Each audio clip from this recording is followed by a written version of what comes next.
पुणे के इस किले में अमावस्या और पूर्णिमा की रात को 250 साल पुराना दरबार फिर से जिंदा हो उठता है। शनिवार बाड़ा का इतिहास फिर अपने आप को दोहराता है। फिर से वही षड्यंत्र शुरू होता है। एक मासूम बच्चा अपनी जान बचाने महल में भागता है। क्या ये सब एक विधवा के श्राप के कारण है? आज के सियानामा वीडियो में हम इस राज से पर्दा हटाएंगे। आपका स्वागत है आदिसोपीडिया की नई वीडियो में।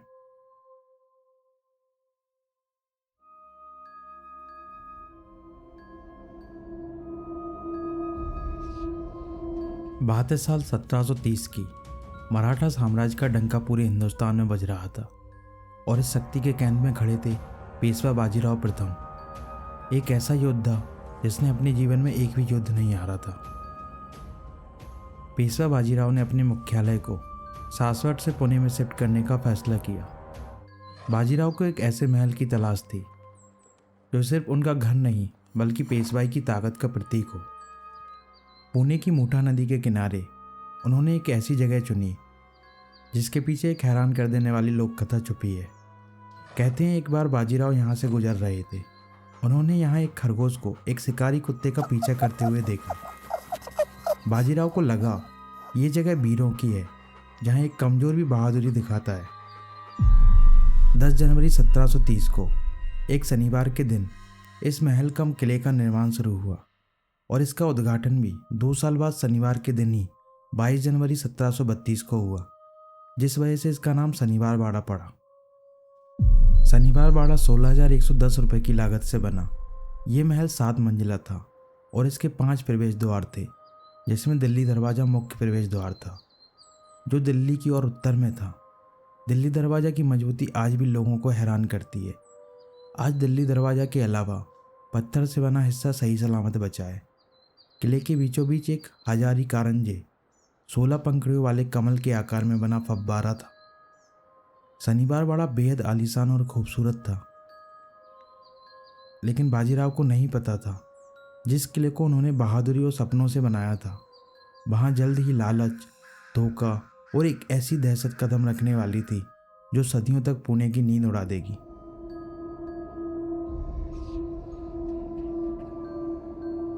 शनिवार बाड़ा बनकर तैयार था।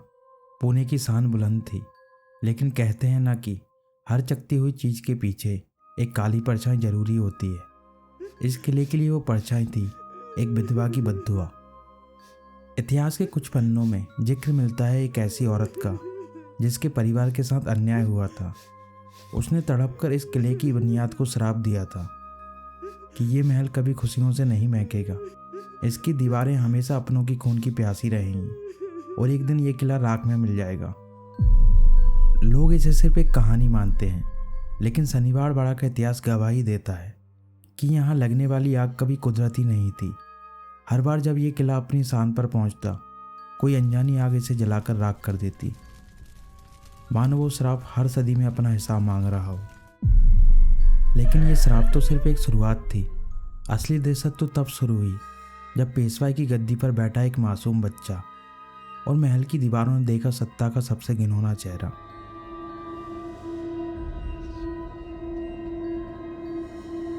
शनिवार बाड़ा के इतिहास का सबसे काला अध्याय साल 1773 में शुरू हुआ, लेकिन इसकी जड़ें कुछ साल पहले से ही पनपने लगी थी। पेशवा नारायण राव के चाचा रघुनाथ राव पेशवा बनना चाहते थे। पेशवा माधवराव अपने चाचा की महत्वाकांक्षा को भांप चुके थे, इसलिए उन्होंने 1768 में ही अपने चाचा को शनिवार बाड़ा के अंदर नज़रबंद कर दिया था। जब 1772 में माधवराव की तपेदिक से मृत्यु हो गई, तब रघुनाथ राव की पेशवा बनने की इच्छा और तीव्र हो गई, लेकिन उनकी जगह पर माधवराव के छोटे भाई नारायण राव को पेशवा बनाया गया और रघुनाथ राव के अरमानों पर फिर से पानी फिर गया। ये वाक्य रघुनाथ राव के दिल में बांस की फांस की तरह उतर गया। रघुनाथ राव को फिर से किले के अंदर नज़रबंद कर दिया गया। रघुनाथ राव की पत्नी आनंदीबाई अपने पति को कैद किए जाने से अत्यंत क्रोधित थी। रघुनाथ राव ने गार्दी रक्षकों के प्रमुख सुमेर सिंह गार्दी को एक पत्र लिखा। ये पत्र मराठी में था, जिसमें लिखा था नारायण रावला धरा, जिसका मतलब था नारायण राव को पकड़ो। लेकिन आनंदीबाई का गुस्सा दुश्मनी में बदल चुका था। उन्होंने पत्र को बीच में ही रोक लिया और उस पत्र में केवल एक धा को बदलकर माँ कर दिया, जिसे धाचा माँ कहते हैं, जिससे संदेश बदलकर नारायण रावला मारा हो गया। 30 अगस्त 1773 को गणेश उत्सव के अंतिम दिन अनंत चतुर्दशी की रात को सुमेर सिंह गारदी के नेतृत्व में हत्यारे महल के भीतर घुसे। नारायण राव को जब तक खतरे का एहसास हुआ, हत्यारे उनके दरवाजे तक पहुंच चुके थे।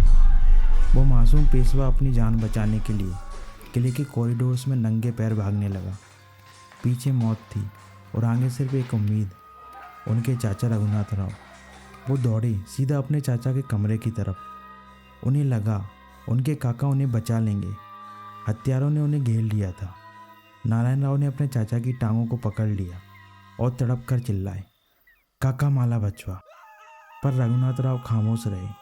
हत्यारों ने उन्हें खींचकर अलग किया और वहीं उनके चाचा के सामने नारायण राव के टुकड़े टुकड़े कर दिए। इतना बेरहमी से कत्ल किया गया कि उनका शरीर पहचानने लायक नहीं बचा।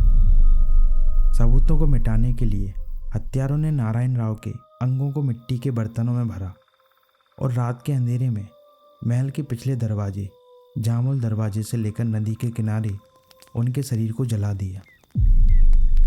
पूर्ण धार्मिक रीति रिवाजों के अभाव में ये माना जाता है कि उनकी आत्मा को कभी मुक्ति नहीं मिली। तभी से हर अमावस्या को वही कॉरिडोर, वही दीवारें और वही पुकार आज भी सुनाई देती है।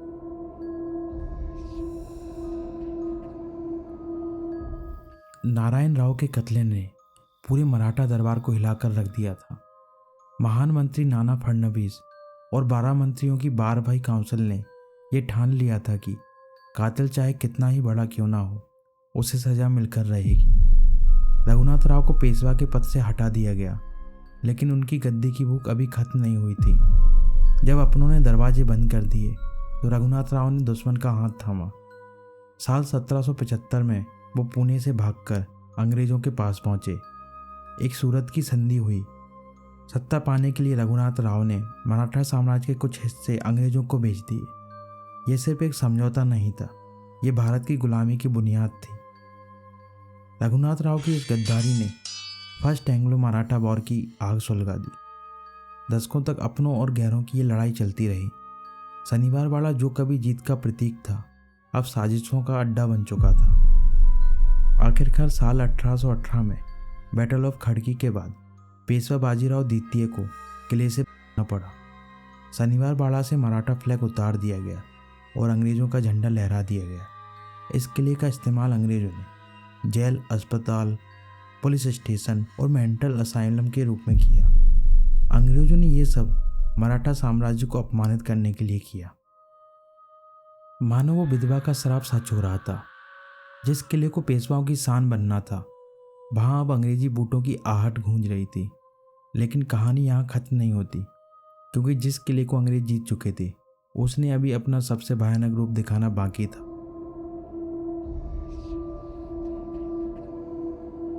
साल 1828 किला अब अंग्रेजों के कब्जे में था, पर शनिवार बाड़ा के नसीब में अभी एक आखिरी तबाही बाकी थी। एक ऐसी आग जिसने मराठा शौर्य के आखिरी निशान को भी राख कर दिया। ये आग 1 या 2 घंटे नहीं, बल्कि ये आग 7 दिनों तक जलती रही। वो 7 मंजिला ऊंचा आलीशान महल, जिसे बनाने में सालों लगे थे, वो कुछ ही दिनों में ताश के पत्तों की तरह ढेर हो गया। इस आग में पेशवाओं का बेशकीमती इतिहास और कई राज हमेशा के लिए जलकर खाक हो गए। आग कैसे लगी आज तक कोई नहीं जानता। क्या ये कोई इत्तेफाक था या उस विधवा का श्राप का आखिरी इंतकाम? जब धुआं छटा तो बचा था सिर्फ यह दिल्ली दरवाज़ा और वो पत्थर जिन पर आज भी उस मासूम की चीखें कैद हैं। शनिवार बाड़ा में आज भी पेशवा नारायण राव की आत्मा अपनी मुक्ति और न्याय के इंतजार में भटक रही है।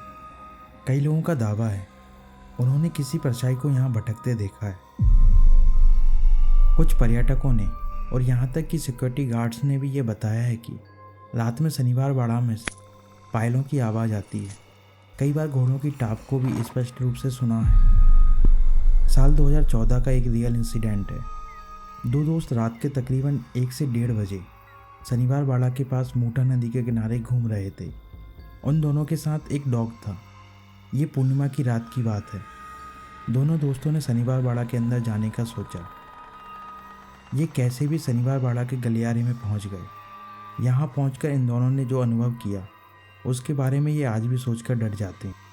इनमें से एक दोस्त बताता है, जैसे ही ये शनिवार बाड़ा के गलियारे में पहुँचे इन्हें अचानक ठंड का एहसास हुआ, जैसे अचानक से ये कहीं ठंडी जगह पहुँच गए। इनका कुत्ता दीवार तरफ किसी को देखकर भौंकने लगा। इन दोनों दोस्तों को वहाँ कोई नज़र नहीं आया। कुछ देर बाद ऐसा लगा जैसे कुत्ते को किसी ने पीछे धकेला हो। ये सब देखकर दोनों दोस्त डरने लगे। जब तक ये इस डर से उभर पाते, इतने में इन्हें एक परछाई इनके सामने से जाती हुई नजर आई और दीवार में जाकर गायब हो गई। ऐसे ही एक किस्सा यहाँ काम करने वाले सिक्योरिटी गार्ड का है। उसने यहाँ 3 रात काम किया और डर के मारे 3 रात के बाद नौकरी छोड़ दी। उसने कभी किसी को कुछ नहीं बताया कि उसके साथ आखिर हुआ क्या था, उसने क्या देखा था, कुछ नहीं बताया। ऐसे ही अनगिनत किस्से शनिवार बाड़ा से जुड़े हैं। जो दावा करते हैं उन्हें यहाँ बेहद डरावना एक्सपीरियंस हुआ है।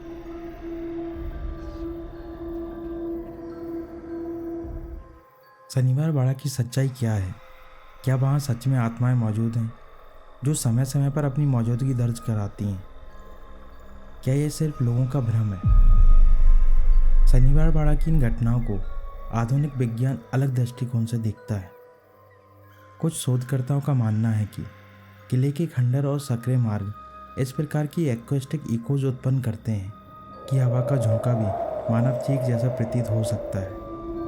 इसे ऑडिटरी पराइडोलिया कहा जाता है, जहां हमारा दिमाग बेतरतीब आवाज़ों में सार्थक शब्द ढूंढने का प्रयास करता है। इसके अलावा शनिवार बाड़ा में डेली होने वाला लाइट एंड साउंड शो एक बड़ा कारण हो सकता है, जिसमें नारायण राव की हत्या का सीन दिखाया जाता है और काका मल्ला बाजवा की रिकॉर्डेड आवाज़ सुनाई जाती है, जिस वजह से काका माला बचवा की आवाज़ लोगों के मस्तिष्क में बैठ जाती है। कई लोगों का कहना है कि कई अनुभव उन रातों के हैं जब कोई शो नहीं होता था या किला पूरी तरह से बंद होता था। शनिवार बाड़ा हॉन्टेड है या नहीं, इसके बारे में कुछ पुख्ता नहीं कहा जा सकता। हॉन्टिंग्स को मानने वाले और ना मानने वाले अपना अपना तर्क देते हैं, लेकिन इस सच्चाई से मुंह नहीं मोड़ा जा सकता कि इतिहास में शनिवार बाड़ा में जो दर्दनाक घटनाएं घटी और जिस वजह से सैकड़ों लोगों की अकस्मात यहाँ मृत्यु हुई, वो इस बात पर जोर देती है कि यहाँ कुछ तो है।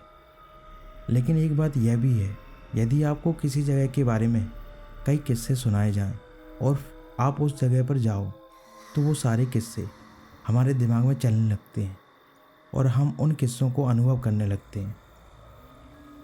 आपको क्या लगता है, क्या शनिवार बाड़ा सच में हॉन्टेड है? अपना पीओवी हमें कमेंट्स में लिखकर बताएं। और आप जब भी शनिवार बाड़ा घूमने जाएं तो ये ज़रूर याद रखें, वहाँ एक 18 साल का लड़का न्याय की तलाश में भटक रहा है। कहीं वो आपसे न्याय ना मांगने लगे।